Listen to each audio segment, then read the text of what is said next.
often exciting to look to the future of UNO, what it might be like in times to come. Sometimes, though, it's important to stop and take a good look at the past of the university, the people and the happenings that help make the excitement of future history possible. With this in mind, join me for Reflections in Time.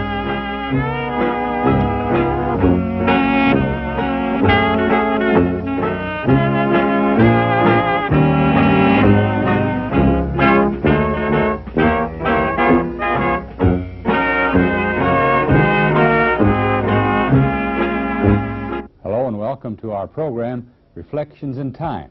My guest on this special program is Dr. Carl Helmstadter. Dr. Helmstadter is an emeritus faculty member here at the University of Nebraska at Omaha. He's a native of Beatrice, Nebraska, and a graduate of the University of Nebraska. In 1924, he received his A.B. degree in chemistry from the university, and in 1929, he received his master's in educational administration.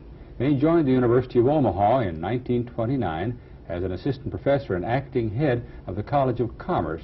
At that time, the college was located in downtown Omaha at 1307 Farnham Street. In 1929, he was teaching accounting, business law, business English, business administration, and insurance.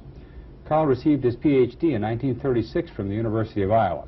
That same year, the university received an $800,000 government grant for a new building. The university then moved to its new campus at 60th and Dodge Streets, where it had purchased a 20-acre farm. In 1937, Dr. Helmstadter was named Assistant Dean of the College of Liberal Arts and Registrar. 4 years later, he gave up the Registrar's post and became Dean of the College of Applied Arts and Sciences. After the war, there was much growth at our university. The University of Omaha, as it was called then, there were divisions in the College of Applied Arts and Sciences. These divisions created the College of Business Administration and Engineering programs that were enlarged from 2 to 4 years. Dr. Helmstadter stepped down from the position of Dean of the College of Applied Arts in 1966. He retired from our university in 1972. Throughout his long career, Dr. Helmstadter has been a high school principal, a dean of boys at Beatrice High School. He and his wife now live in Florida, and they're visiting here in Omaha. And we're happy that he had time to join us. Dr. Helmstadter, Carl, if I may, welcome to the program. I'm glad you could join me. Thank you.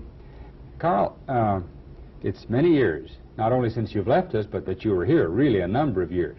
Think back, if you will, to 1929 or so, or the year you came here. What was it like, both in Omaha and at the University of Omaha? Well, Omaha was a beautiful city, and of course much larger than any city that I had ever lived in, and I was very enthusiastic about a position in a university, having been in high school work for 5 years.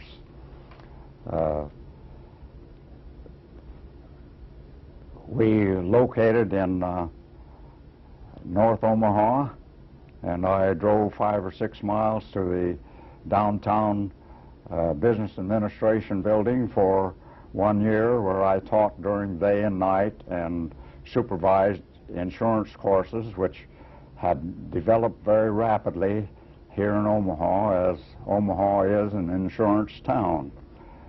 After 1 year, the university was having difficulty with its finances, and that was 1930 then, Carl? That was the beginning of 1930. We were into the Depression then, weren't we? Yes, we were heading into the Depression, and Dean Dunlap at that time was quite a promoter.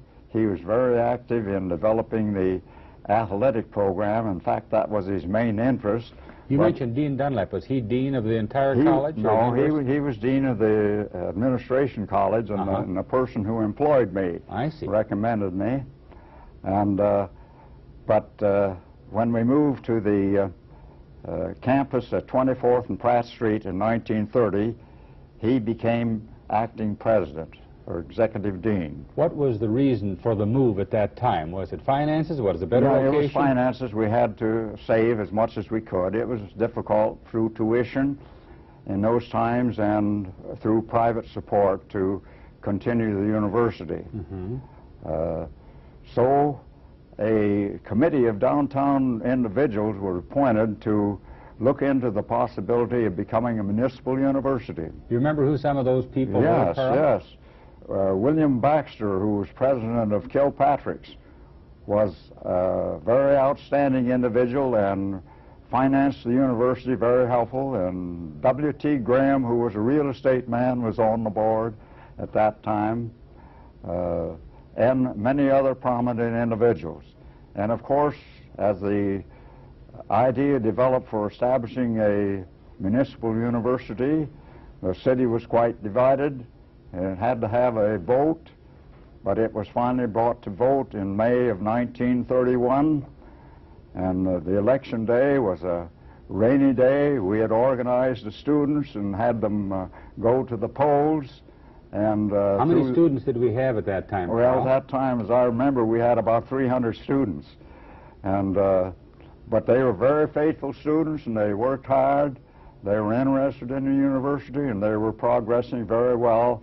But at the end of that election day, the Omaha had voted to have a municipal university. And shortly thereafter, Dr. W.E. Seelock, Dean of the Education College at the University of Nebraska at Lincoln, was elected president to the University of Omaha, and immediately he made plans to get accreditation with the North Central Association. And in order to do that, one of the main objectives was to have an individual with a doctor's degree at the head of 8 academic departments. He proceeded to employ those individuals, like Dr. Garlow, the head of sciences, Dr. Earle as the head of mathematics. This was in 1930. 1931, Yes. when Dr. Wilford Payne come in, the head of philosophy, and they rapidly established, of course, the 5 main divisions. They didn't call them colleges then. No. We're all one liberal arts college.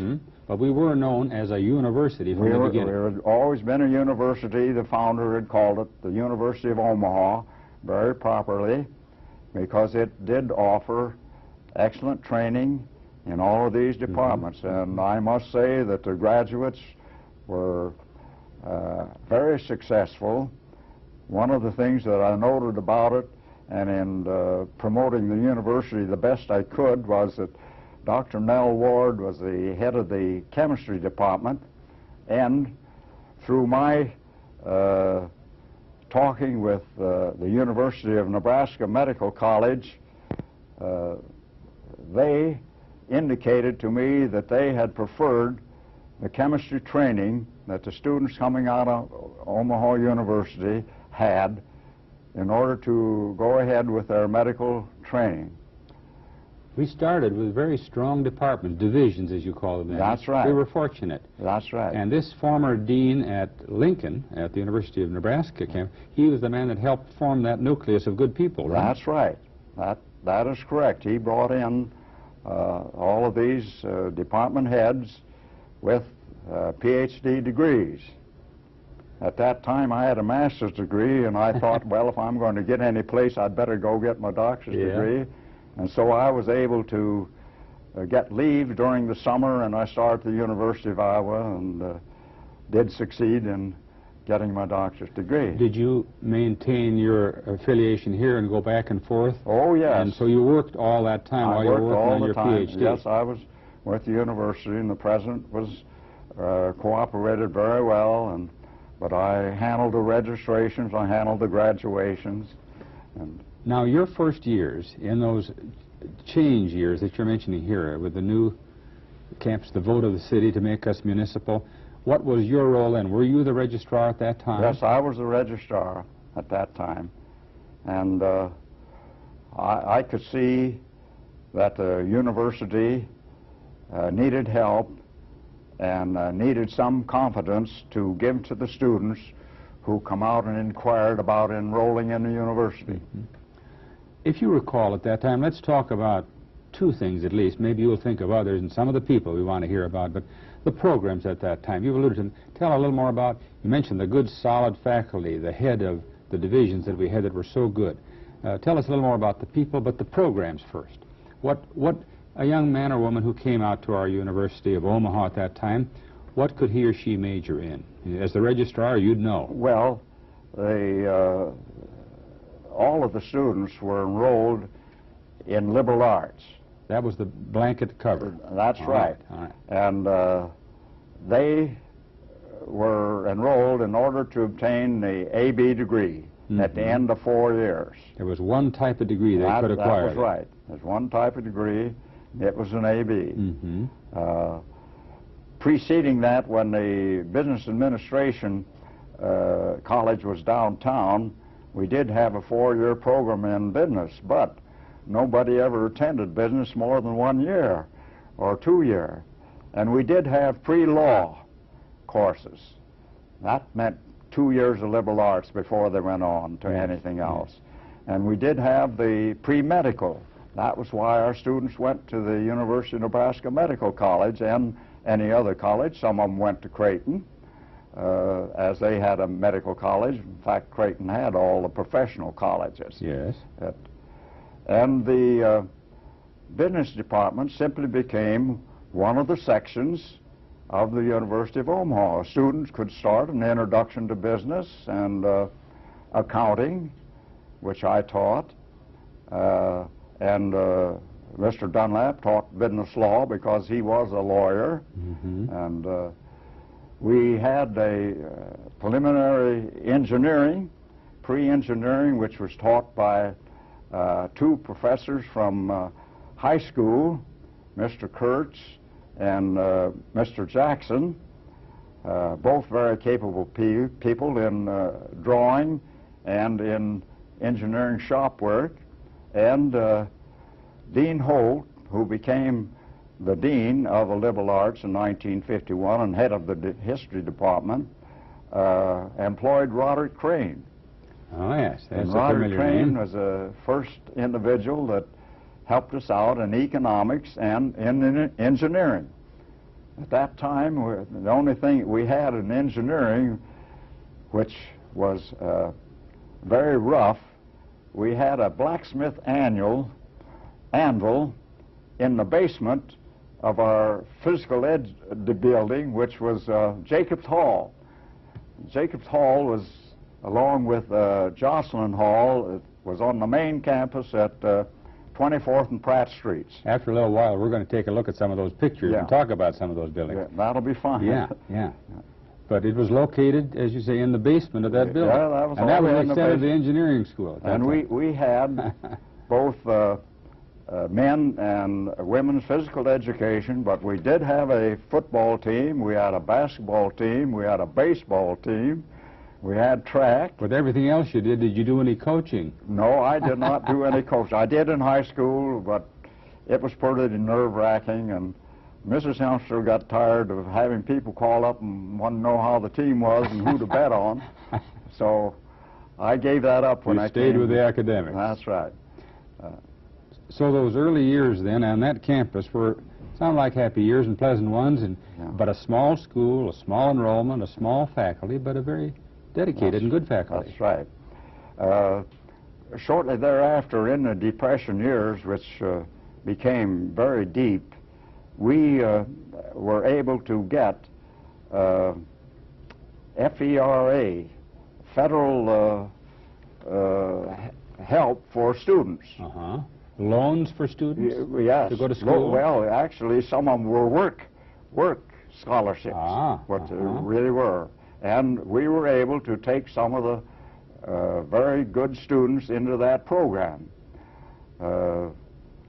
One of the good students who worked part-time for me and was into journalism became one of the outstanding journalism instructors at Benson High School here in Omaha. The name of that person? Well, I can't think of it the minute. I will maybe before. All right. If you think of it, we'll bring it in. Yes, Right. I remember that particular thing, and I remember the scholarships, how we worked, and how we enjoyed it.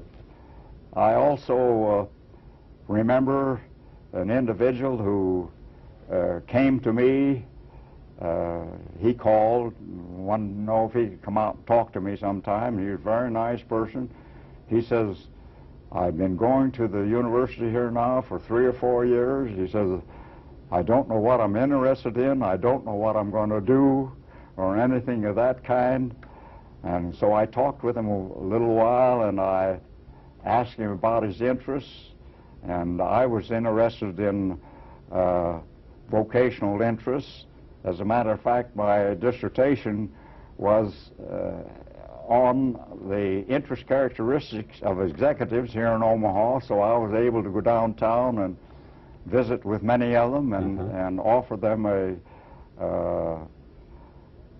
vocational interest test, which most of them kindly filled out for me. But this individual, after I talked with him, I said, you're smart enough, your background is good enough to become an attorney, become a lawyer. And I don't know what effect or what happened after that, but he did go to law school. He became an outstanding attorney. And maybe 10, 15 years later, I met him again, and he said, little did I realize the night that I talked with you that I would be here now in this wonderful position. Ah, was the man at Benson Gunnar Horn? The journalist was Gunnar Horn. Gunnar Horn. That's right. Yeah. All right. You just mentioned that. We put the name in. That's correct.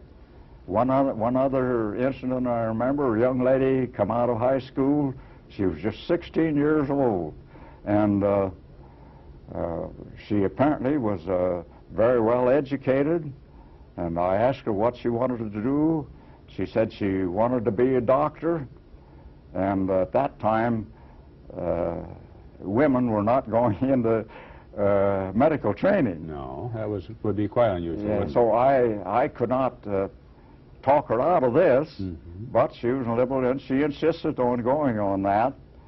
And she did finish the pre-medical program. She went to the University of Nebraska Medical College. She graduated from that. And within a few years, I noticed that she was the head of one of the large hospitals in Cleveland.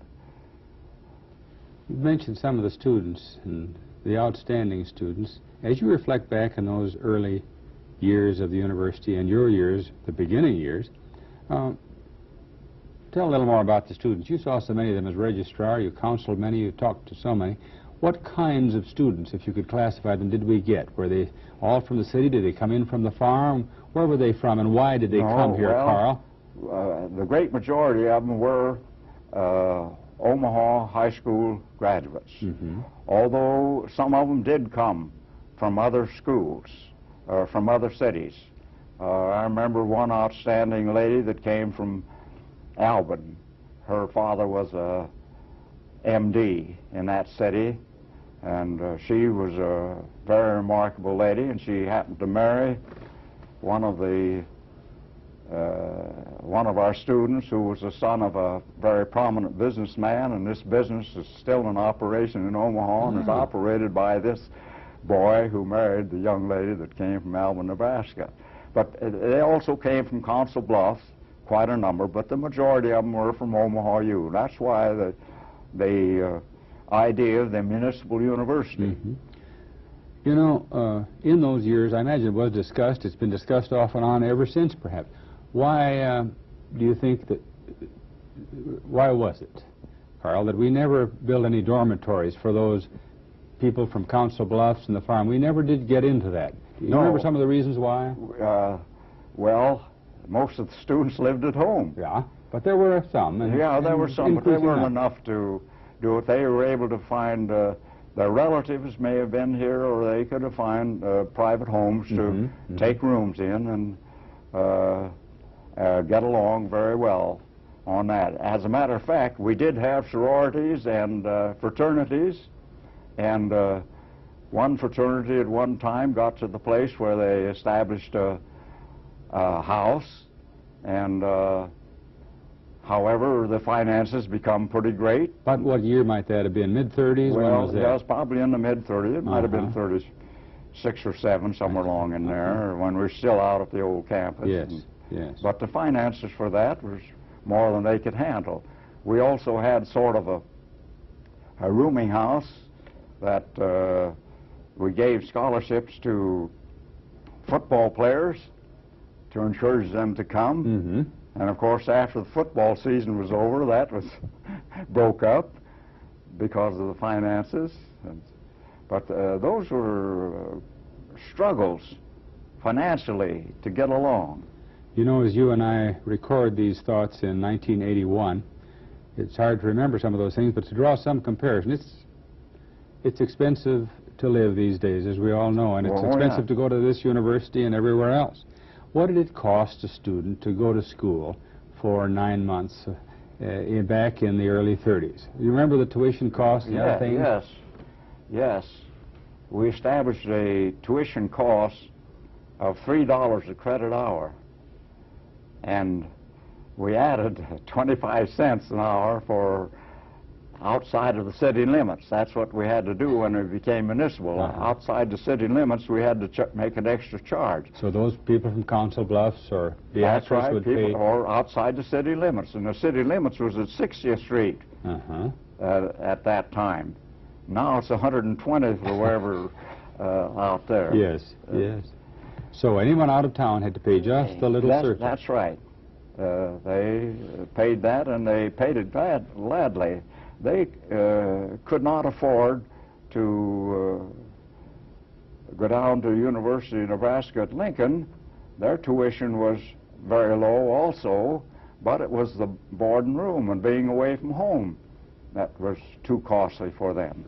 I suppose the Depression years, in some ways, actually helped to build our enrollment because of that fact. That's right, it did. That's right, it did.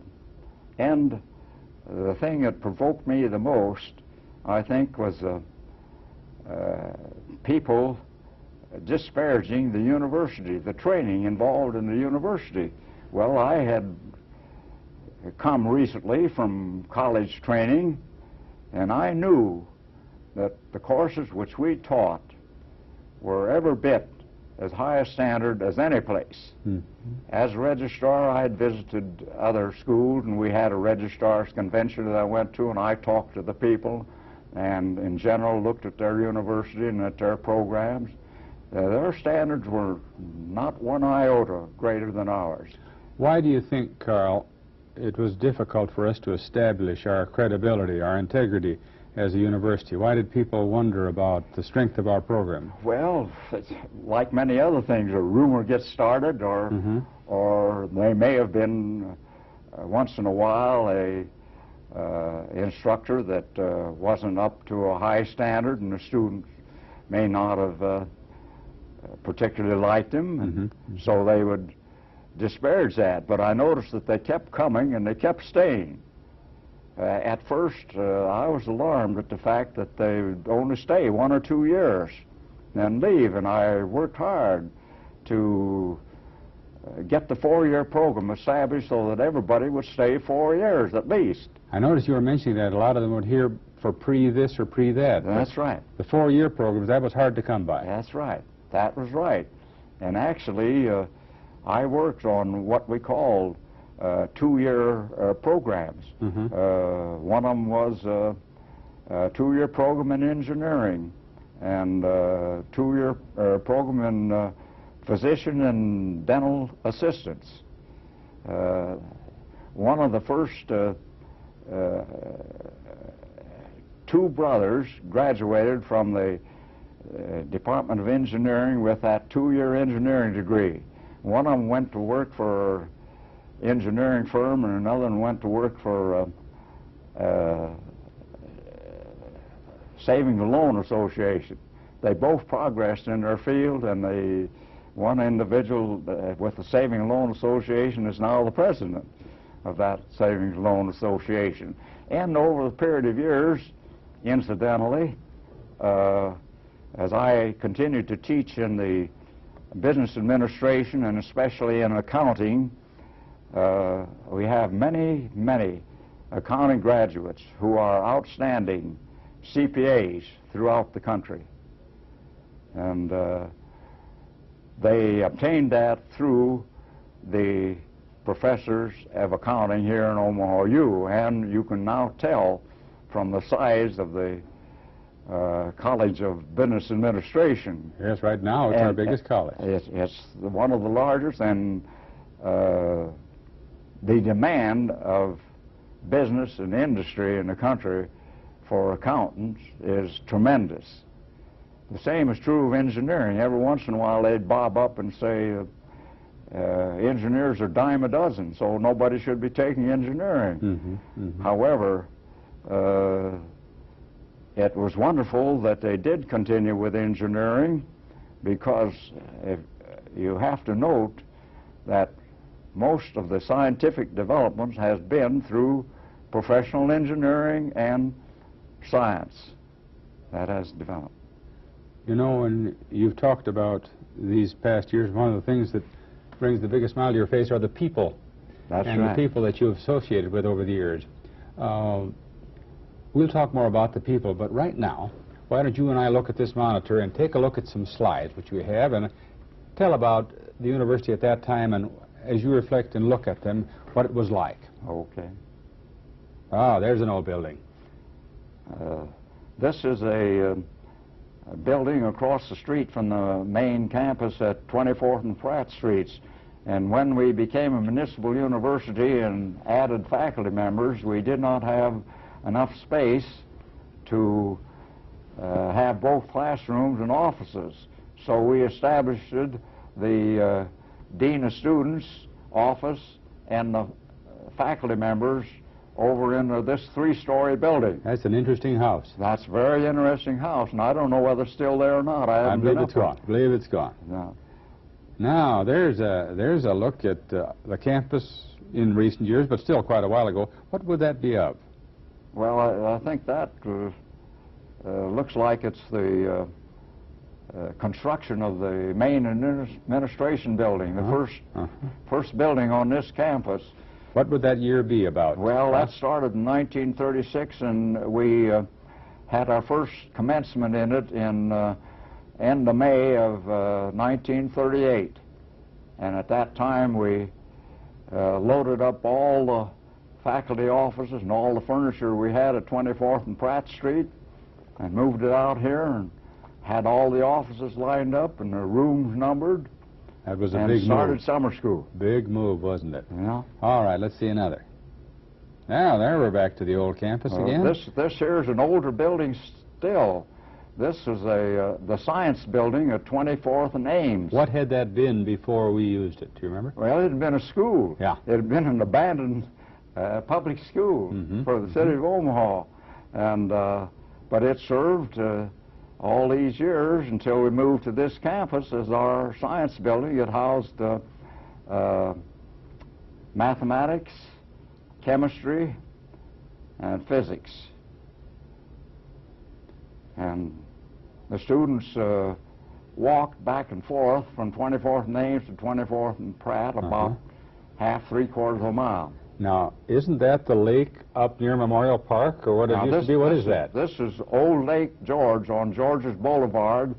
It's north of the Memorial Park, and just about directly on 59th Street from where the present main campus started in the cornfield. Almost straight north of the campus. That's then. just about across there. Interesting slide. Actually, there are people who fished and boated on this lake, but it was filled in, and houses now are on both sides of it.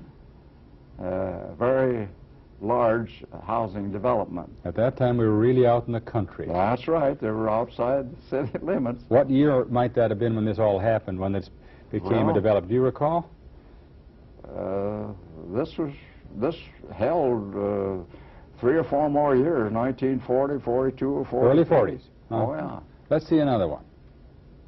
Ah, now back to the old campus again. That's a little wider shot. This campus, you're looking at a view of the Jocelyn Hall, the main classroom and administrative building. That's the one on the right? And that's the one on the right. And on the left is our Jacobs Gymnasium, where we had both men and women physical education. And back through there's a wooden building. Yeah, I see that. Well, that's a library. That's our first library. First library. Now, otherwise, we had it in the main building. And the Jacobs Hall, the one you mentioned a while ago, where they had the anvil in the basement? That's right. That's where that was our engineering mechanics. Let's look some more here. I think we have one or two more. Well, this is the other view, more complete view of the Jocelyn Hall. Looks like a nice building. Oh, very nice building, and it came about because of a large donation from the Jocelyn family, and they later, of course, gave the funds for the Jocelyn Memorial Museum down at... But they donated heavily to this purpose. Yes, they did. They were very outstanding. Aha, now we're back to this campus, in a familiar sight. The main building is being built, is that right? This is the main building. This is... that must have been about 1936 to 37. This started in 1936. Well, after the 1936 election, they dusted off all kinds of plans of, that had been moved into Washington to get help for educational buildings. And they accepted this one from Omaha. So really government, federal money built this building? This federal money, $800,000. You can even see the outline of those familiar sidewalks that went all the way down to Dodge Street. Now this is the front. President Haynes worked with Latenzers to get this Victorian building, and it was a very marvelous building. Now, Latenzer and Sons were the architects of many of our original buildings, right? This is right. This is right. Yeah. Now, do we have any more slides? We'll just keep going here. That's an interesting one we've just been looking at. Ah, that's a little more recent, and yet some things are missing. We see the field house there, Carl. This is the field house. But it looks to me like the building in which we're sitting probably is there, but the science building isn't there yet, is it? No. It was quite a few years later before the science building came. As a matter of fact, the Gene Epley Library, which is now the new administration building, and the Applied Arts building, which is now the engineering building, were inaugurated in about June 3rd, 1960, as I remember. Well, those were interesting pictures. Another interesting thing, you've alluded to it, and you became the dean of it. Let's talk a little about the College of Applied Arts. Okay. That's a college title we don't have specifically now. Tell us about its beginning and what you had in that college, Carl. Well, as we developed in a few years in building, moving to the main campus here at 60th and Dodge, I was interested in developing two-year programs. So we started a two-year program in journalism, a two-year program in home economics, a two-year program in business, two-year program in engineering.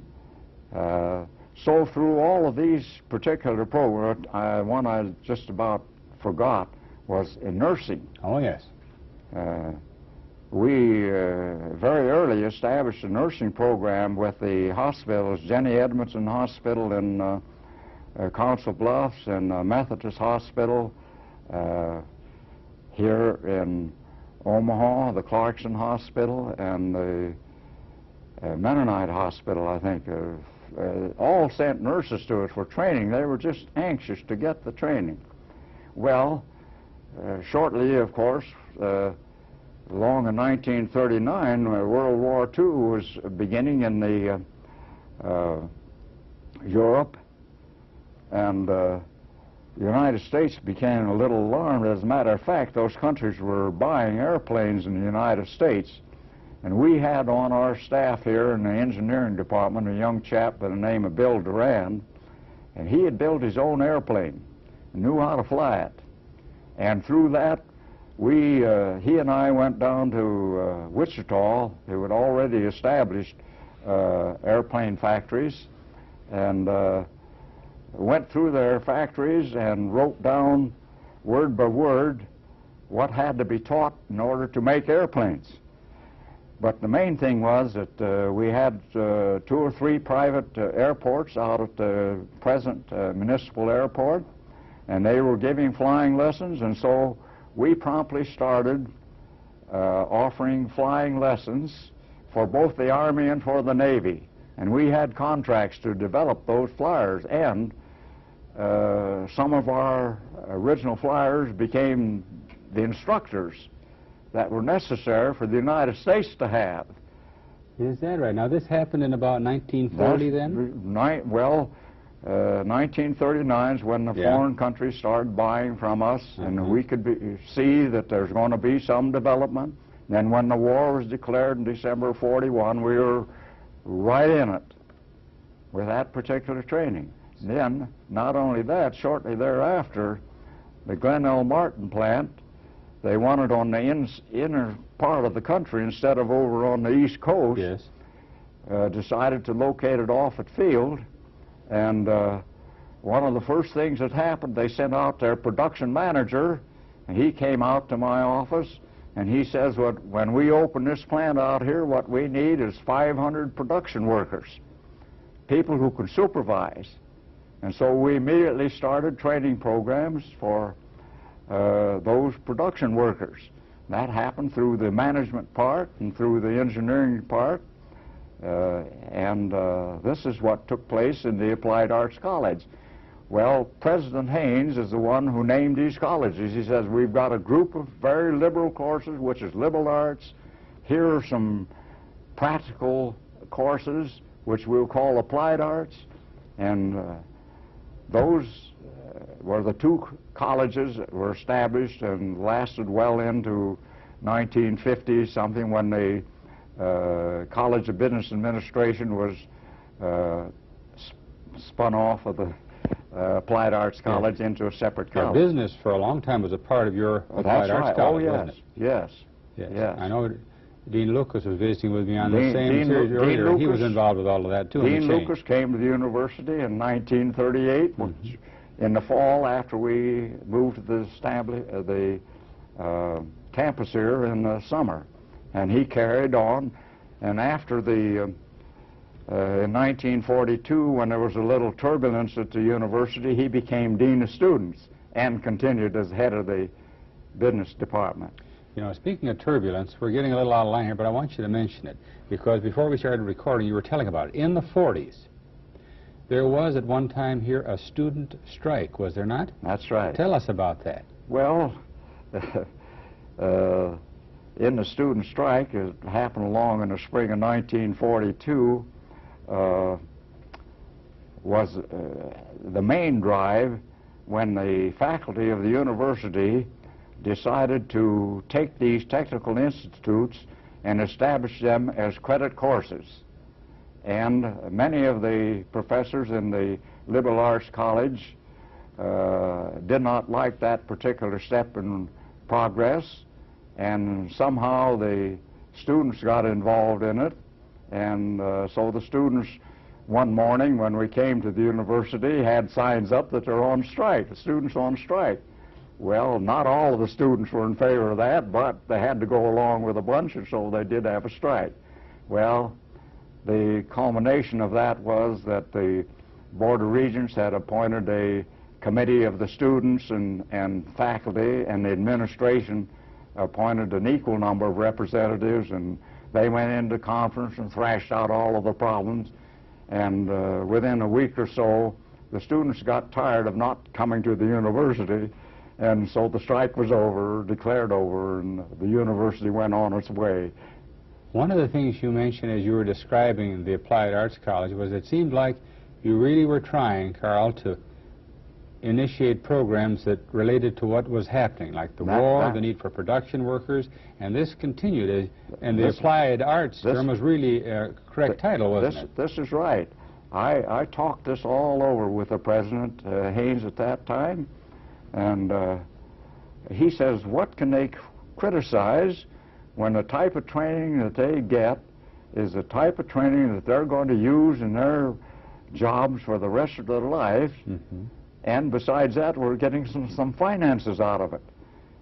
And, well, I said, that's up to you to decide whether you want to proceed with it or not. And we had many war training classes. Actually, the educational promotion, we had to go through the University of Nebraska, because at that time we were not accredited by the North Central Association. Do you remember when that came, our accreditation by North Central finally? Well, it came along in those same years. Actually, I think it was a year or two after the strike. It must have been 1943 or 44. But during the war period? Yeah, somewhere along in there, it came along. And of course, the enrollment in the university declined very much during the war years, because most of the men did go to the Army, and we had the great majority of women students. But there were some who were unable to go to the services.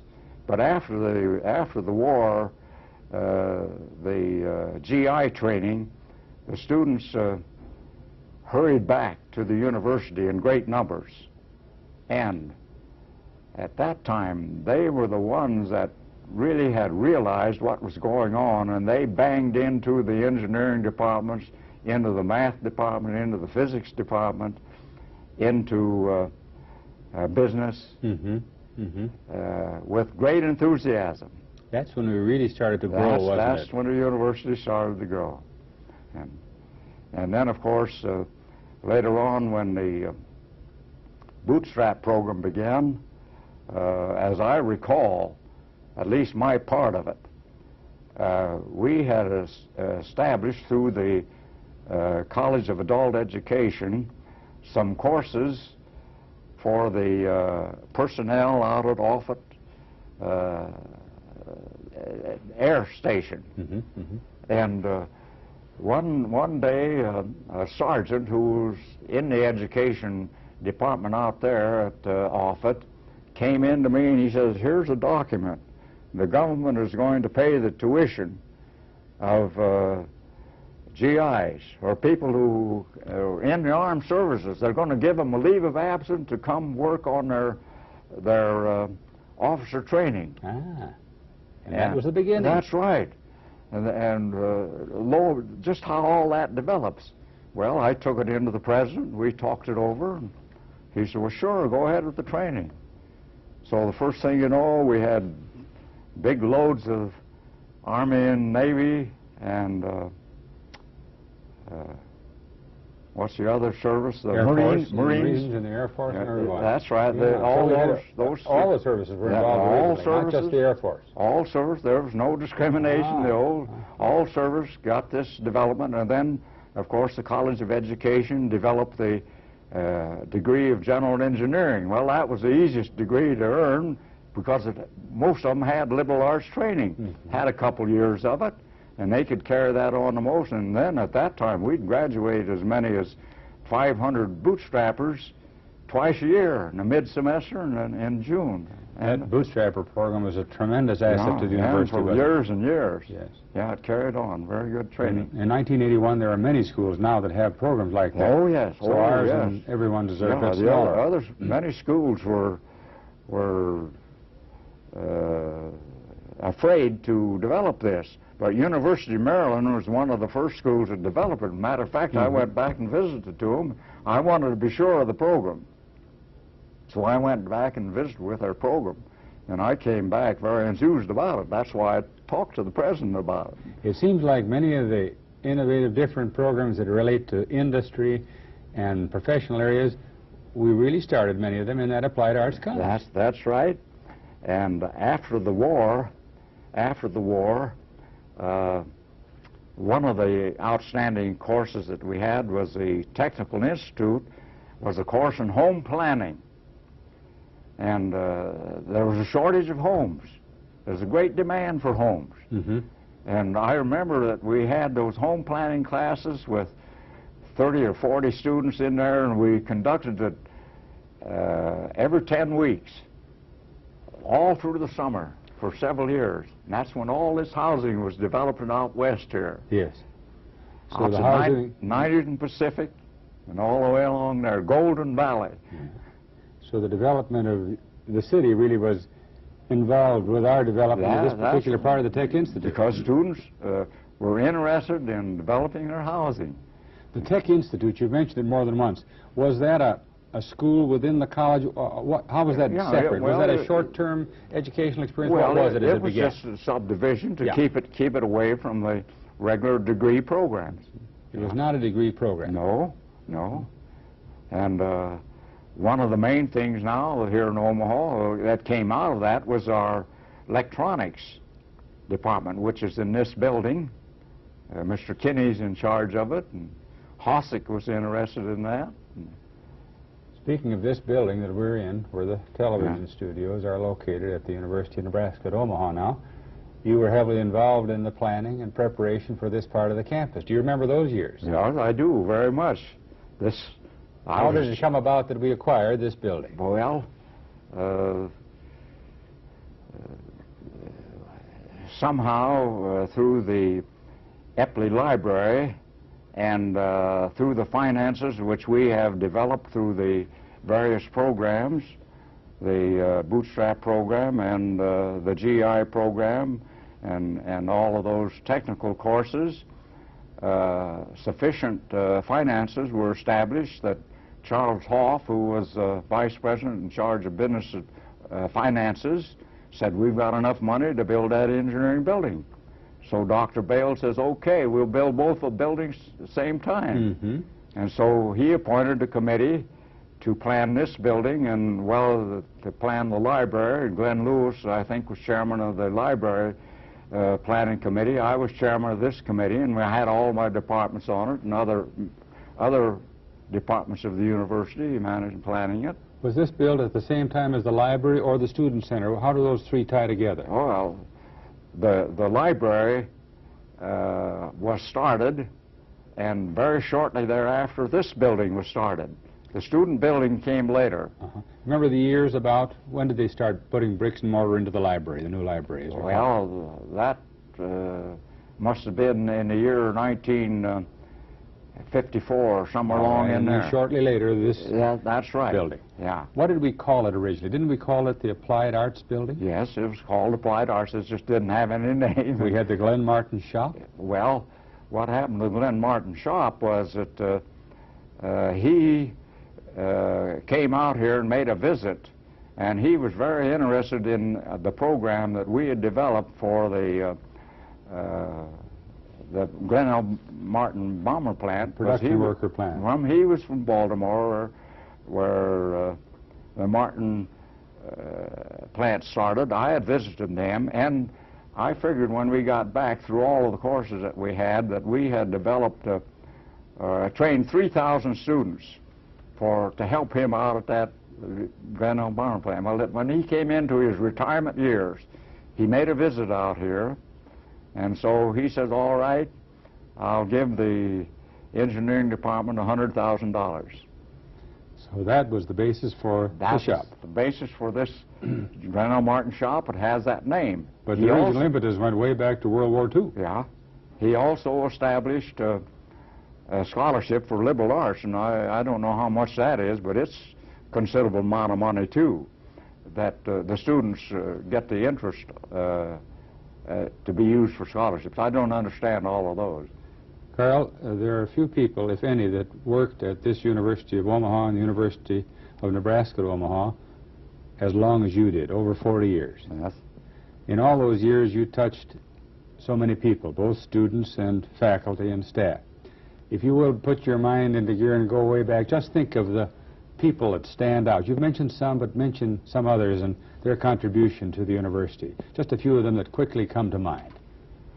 Well, Dr. Wilford Payne, who was the most outstanding instructor in the liberal arts in philosophy, he was a man who could read a book and remember everything was in it.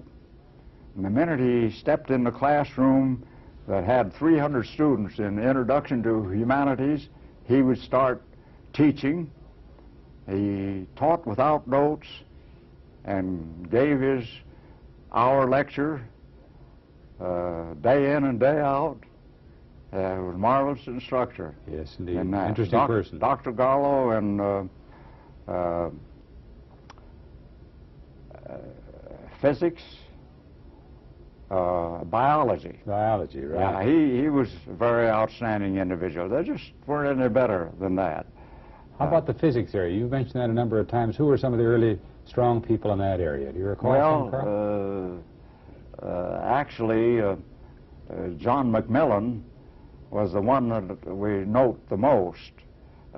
We did have heads of the physics department prior to that, and I've forgotten their names, but they left within a year or two. But so McMillan has made his spot in physics. I think he retired a year or two ago. Yes. As you walk across the campus like today in the spring of 1981 when we record these thoughts, the campus is different, isn't it? Oh, the campus is different. It has grown, and I marvel at the Epley Library being transferred into the administration building. I was in the building yesterday, and I met the chancellor who came from Arizona State University in Tempe, Arizona, where my son was under him. Mm-hmm. Said he was the most outstanding dean that he ever had. Well, that's good to hear. And Ellen Lord was an outstanding librarian with Dr. Holt, the head of the history department and dean of liberal arts that developed the Gene Epley Library to begin with, were outstanding individuals. Dr. Wardle in English.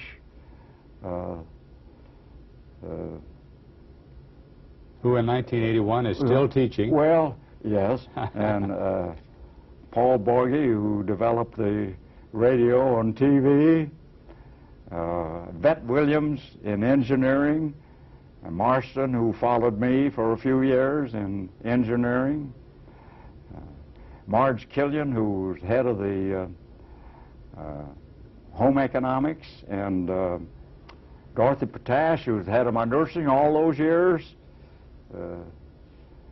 Very outstanding people. Stageman in chemistry, and Dr. Ward, of course, in chemistry, all 30 years. You mentioned a great number. You have a fine memory for names, but those people created great, strong impressions, not only with you, but with the students who they touched. But as I came on the campus yesterday morning, I tried to see all of my former colleagues, people that I've employed, and while I can look over the directory and find names of people who were here, all I was able to contact was about 6 individuals.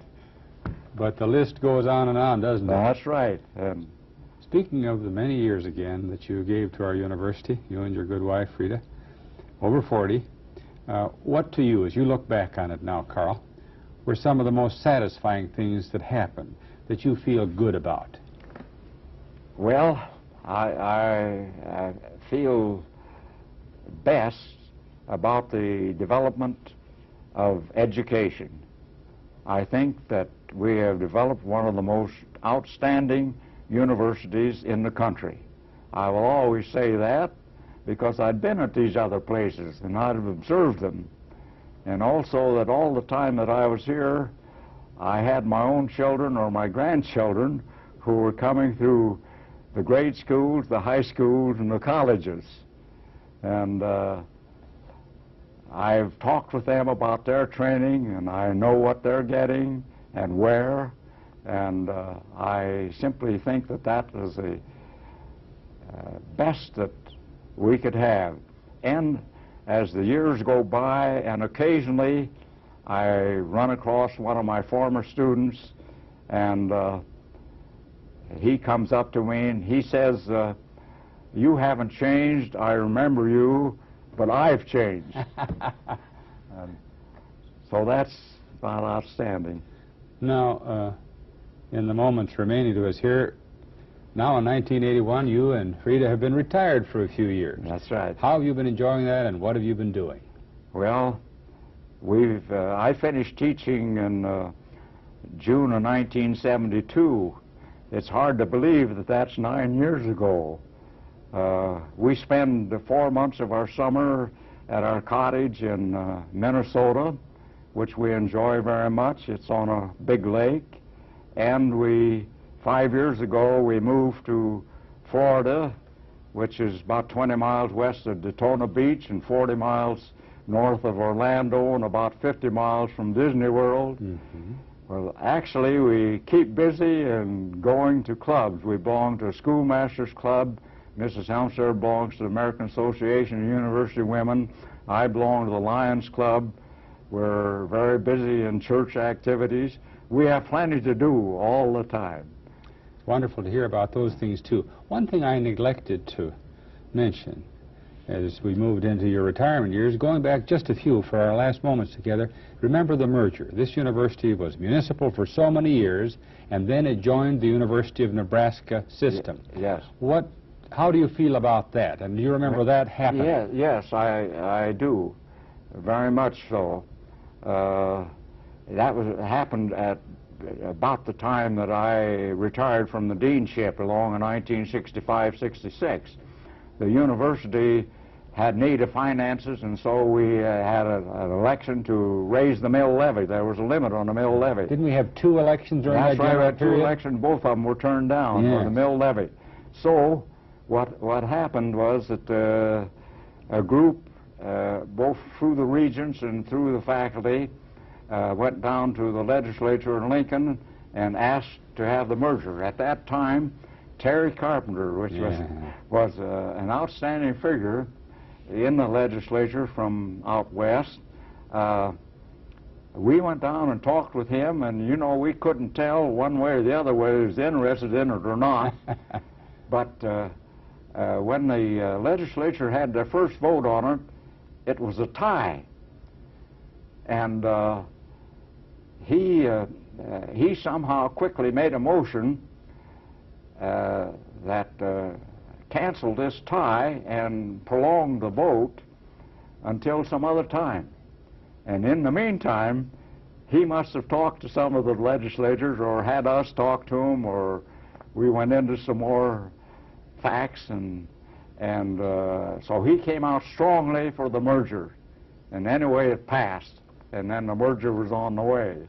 What was your feeling? You'd been with the university then for almost 40 years at least, as a different type of institution. Did you hate to see this happen? What was your feeling? No, I did not.